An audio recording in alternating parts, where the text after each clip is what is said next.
I'm Liam from CryptoSlate, and today with me I have Guy from Coin Bureau. Thanks for joining us, Guy. How are you doing? I'm very well, thanks. I'm very well. Thanks for having me. Oh, thanks for coming on. So, I've been a fan of Coin Bureau for a long time. I think it is some of the most sophisticated, I guess I want to say, content on YouTube when it comes to actual. There's a lot of, I'm sure you'd agree, lots of different types of content on YouTube to do with crypto. Some of it is Yeah. just pump, and I think what's really important for me and the adoption of blockchain is content like yourselves, where it's clearly researched and details the specifics so people can learn. Yeah. Yeah. That's what we're all about, really. And that was very much the thinking behind starting the channel. We wanted to create a resource that people could rely on and trust, and that wasn't just about sort of screaming buy and all that sort of stuff. We Yeah. wanted to build something that that people could that was useful to people. Because there's so much information, so many different types of crypto projects. Like, I mean, you must find it difficult yourself trying to keep up with everything. You've got a team now, I believe. Absolutely, yeah, yeah. The team's been growing a lot recently, and yeah, we've got some really talented people working behind the scenes, and I mean that's the only way that we could hope to keep up with. As you say, there's so much information out there. There's so much happening. So yeah, we've got these wonderful people who are so into it as well and so dedicated, and yeah, just sort of constantly on the lookout and constantly researching and keeping an eye on what's going on. It's been great because yeah, as you say, it's so difficult to follow it sometimes. So, I mean, one of the first things that I need to ask you is how long did it take you to come up with the poems at the start of the videos? Do you know, if I'm having a good day, they really sort of trip off the tongue, if you like, trip off Hmm. the fingers. But sometimes I'll have been writing, I'll have been putting research together for Hmm. ages, and then I think, oh, I must do a rhyme for the disclaimer, Yeah. and it won't come all that quickly, and then I'll realize that I've spent maybe an hour on this and stuff, and it's like, God, if I spent that much time doing research, it'd be probably better spent. But yeah, we do. Again, the team do contribute with those All sometimes. right. So we kind of have we have a sort of open Google Doc Hmm. that people can chuck rhymes into when they're feeling Brilliant. inspired. And I must say, a lot of them are much better at it than me. Fantastic. So, I was doing a bit of research around the channel, and I thought what was really interesting is if you look on some like Social Blade, there's plenty of tools to look at the monthly views and subscribers of your channel. They almost perfectly Mm. track the price of Bitcoin. So, are you the golden signal for Bitcoin? Should we be looking at you to know what the price is, or why do you think that is? Wow, I'd love that if we were the golden signal, that would be amazing. I mean, I'm pretty sure if you check kind of all crypto YouTube, Hmm. it would they would all follow that. But Hmm. yeah, I mean, definitely kind of as the price of Bitcoin rises and generally takes altcoins with it, sort of general interest tends to rise as well, and Hmm. we really noticed that. We really noticed that with viewing figures and subscriber counts and things like that. That when the market itself is quite flat, Hmm. then we tend to, growth tends to really slow, and we do notice it. But yeah, I think all it needs is a nice pump, and sort of the Hmm. interest comes rushing back in like a wave. Are you looking forward to a good week of views then this week after last night, I guess? Yeah, absolutely, absolutely. Yeah, I looked at the prices first thing this morning, as I always do, and I thought, okay, this could be a big week. Yep, yep, definitely. So, but I mean, conversely, then, when the market's a bit more bearish, do you find it more difficult to create content? Yes and no, I suppose, because yeah, sometimes you want to stay positive about things, Hmm. because even when things are bearish, we know that we're in a long-term uptrend. Yeah. We know that the industry is growing all the time, but you have to look a little bit harder to find those kind of good news stories. Hmm. So again, I mean, I find the team comes in really useful here, because sometimes I'm a bit stuck for what we want to talk about, Hmm. and people will have suggestions. People have been trawling through, various sort of little backwaters and stuff, and may come up with some other bits of good news. Something more interesting to talk about. But I mean, again, I guess we don't want to be too hype. If if Mm. if conditions are bearish, then I think we try to address those as well, and I guess try and help people understand perhaps why they're bearish. That's something I've noticed that people seem to appreciate a lot, is when we can give the market may have dumped 5-10% over a couple of days or whatever, but I think people generally feel a lot better about that if they know why. And again, I think that's a big part of our role. I mean, you talked there about sort of a long-term uptrend. Do you feel it's important to try and separate the difference between, say, just the price of Bitcoin and what blockchain can do for humanity over a longer period? Yeah, 100%, 100%. I mean, the price is, the price can be a good indicator of where we are and, perhaps where we're heading. But I think it's becoming actually less and less important these days. I think because there's so much happening, you look at the price, I mean, especially over the last few weeks, you'll see that the price of Bitcoin has been kind of up and down. But the on-chain indicators are so strong about them, about the investment, about the institutional interest that's going into crypto and the development of it.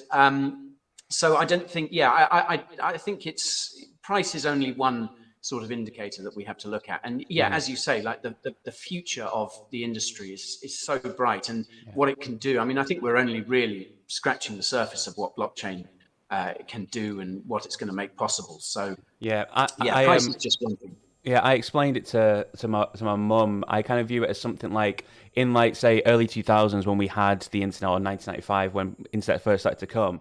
You could start to see what it was going to do in terms of connecting people, but no one imagined like the ease of, like, during lockdown, mum being able to FaceTime her kids and her grandkids, and like those future technology of how easy. We thought the video phones would be these hardwire sharp boxes that were on our desks. We didn't think it'd be a one device for all. And I kind of think, would you agree that maybe we might be in the same place with blockchain, in that we know lots of things it can do, but we also have got no idea what it could do? Yeah, absolutely. And that for me is what's kind of so exciting about it, because as people, again, the early internet's a great example, but as people sort of get to grips with it and get comfortable with it, then they start to play with it. And that, I think, is when we'll see the explosion. We'll have kids in bedrooms, just thinking up things that we just can't even conceive of at the moment. And again, I mean, it's a bit of a mantra in crypto, isn't it, to say we're still early? But I think we are, in terms of we're only just getting started in terms of what the technology can do. Definitely. I mean, you talk about explosions there. So what's it been like going from thousands of subscribers to, was it like 2 million in the space of like 18 months, 2 years? Something like that. We're on the cusp of 2 million. I think we're like 1.99 million or something like that. So we're sort of expecting to tick over any moment now. It's been crazy. It's been crazy but cool. There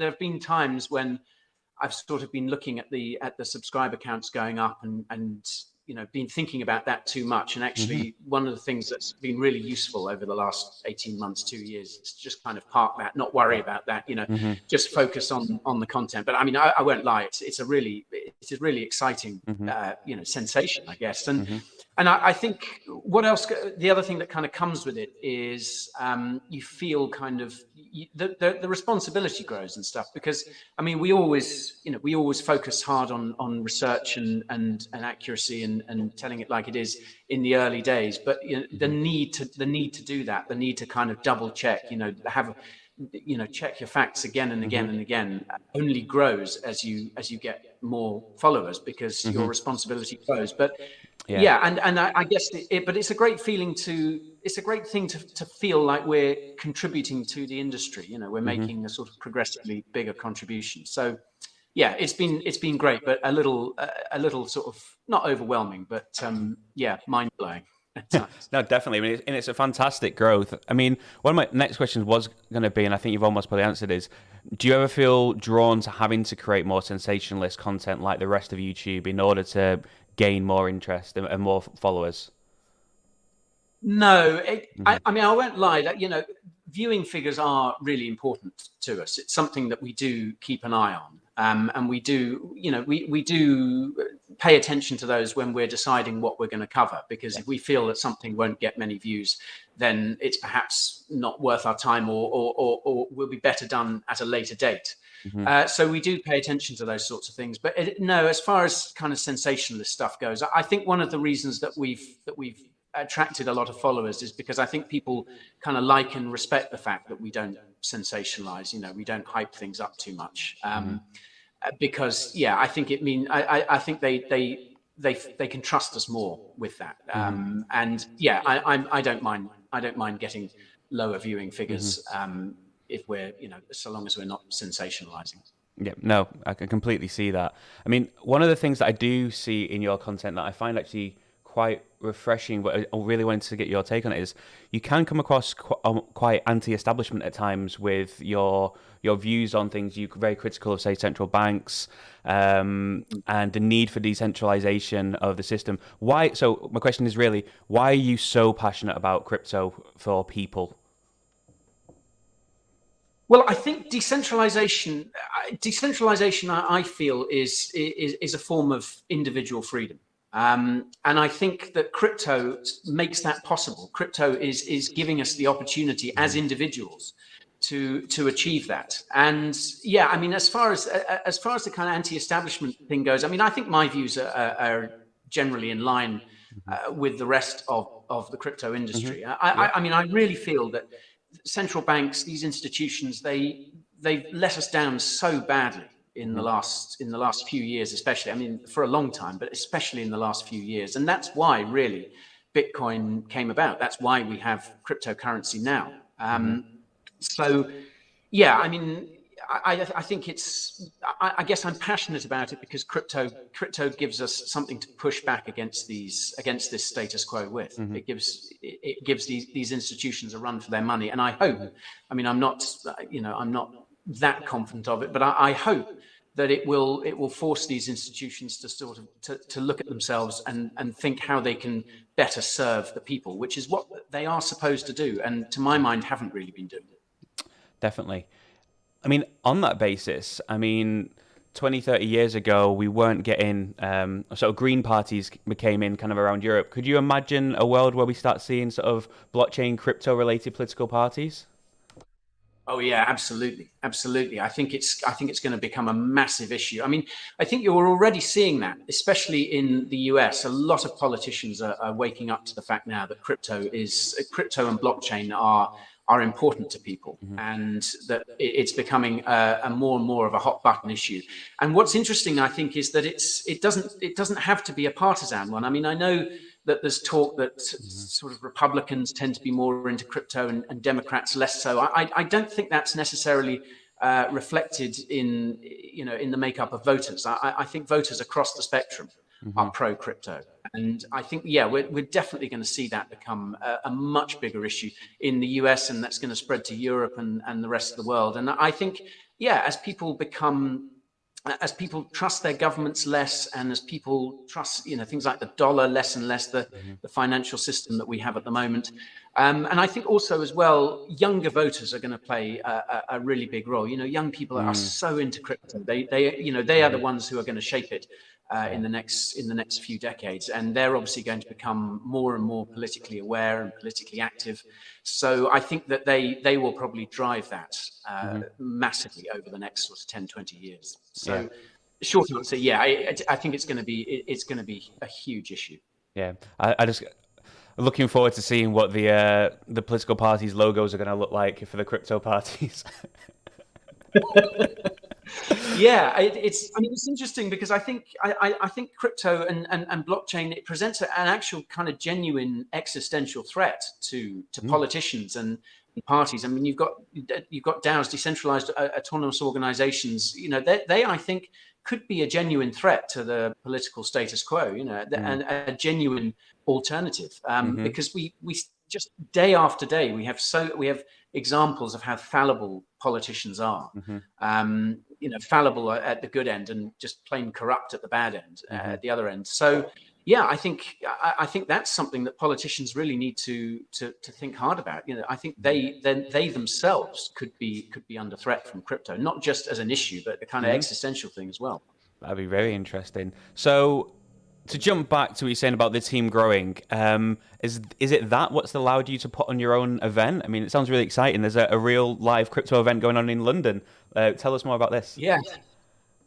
Yeah, I mean, yeah, the growth of the team has really helped that. I mean, my colleague Macy, who we sort of brought in originally to kind of help us with the social media side of things, she's been instrumental in. I mean, she's basically organised the whole thing. I've sort of given advice and helped where I can, but yeah, she's been the driving force behind it. And yeah, as you say, it's a really exciting thing to be putting on and to have here in London. And yeah, I wanted it to be a kind of, I guess, an opportunity for, like, I guess, the average crypto holder to come along and kind of meet like-minded people, meet us, meet the rest of the team, kind of see what Coin Bureau is all about, and just kind of, I think a lot of events tend to be, for their own good reasons, they tend to be quite B2B. Quite often it's an opportunity for whales to network with other whales, and we wanted to do something a bit different from that, because there are plenty of opportunities to do that wherever. And what we wanted to do was, give the ordinary person in the street who may not have a six-figure crypto portfolio, but is really passionate about it anyway, give them the opportunity to just come and hang out and sort of and see what the industry looks like from the inside, I guess. And yeah, that's why we've got some of the guests that we're having. I wasn't really all that interested in sort of getting huge kind of VCs along to talk to people. I thought it would be much more fun to get sort of other content creators. We've got the likes of Rob from Digital Asset News is coming along, DeFi Dad, Maven Altman as well. Just kind of regular people who are making just really cool and accessible content to come and talk to people, to regular people like themselves. But yeah, and I mean, as far as the team goes, yeah, it's been instrumental. We couldn't have done it without them. So, I mean, obviously the first event hasn't even happened yet, so you're probably not even thinking this, but can you see more events in future if it goes well? Is it something that you're looking to grow? Definitely. Yeah. I mean, obviously we have to see how this one goes. I'm sure it'll be a big success, but obviously I think we're going to learn a lot from it and get a really good idea of what works and maybe what doesn't work so well. But yeah, I think definitely as long as it's a success, which it will be, I think 100% there'll be more events. And yeah, I mean, here in the UK, but maybe elsewhere as well. I guess it depends where people would. I'd love to kind of listen to subscribers and see where they'd like us to come to, and where could really benefit from an event like that. Brilliant. That sounds absolutely great. So how can people, do they need to buy tickets? Do they just come along on the day? What's the plan? We've still got a few tickets left. I think we're almost sold out, but there are links exciting. On our website. Yeah, which is great. But I think there are still a handful left. There are links on our website, and there are usually links in the video description as well, on our main YouTube channel. So yeah, get them while they're hot. Brilliant. So one thing I did want to ask, if you could have one crypto wish granted today, no question asked, the only caveat is it can't be just to give yourself a load of coins, what would it be? That would be terrible, wouldn't it? If I just sort of awarded myself 1 billion Shiba Inu. That's like £3 or something. I just want to hold 1 billion of them. I guess. Well, I'd love to see the back of kind of all scammers. If I could click my fingers and all the kind of scammers and bad actors and bad operators could go away, that would be amazing. I suppose what I'd really like is for crypto to sort of remain decentralized, remain independent, out of the hands of the powers that be. And I think there are worrying signs, because I mean, especially with DeFi protocols and a lot of proof of stake blockchains, we are seeing a lot of big money kind of buy significant stakes in that, and obviously that gives them a lot of power. And I mean, this is something that the likes of Vitalik are worried about as well. I mean, who am I to disagree with him? But it is something that does keep me up at night. This idea that big money, that the establishment kind of gets their hands on crypto and tries to mold it to what they want it to be. I want it to stay independent. I want it to stay in the hands of developers, in the hands of people who know what its ethos is and know why it's here and what it's for. Yeah, I mean, there's a concern something like BlackRock come in when Ethereum goes proof of stake and just buys half of it.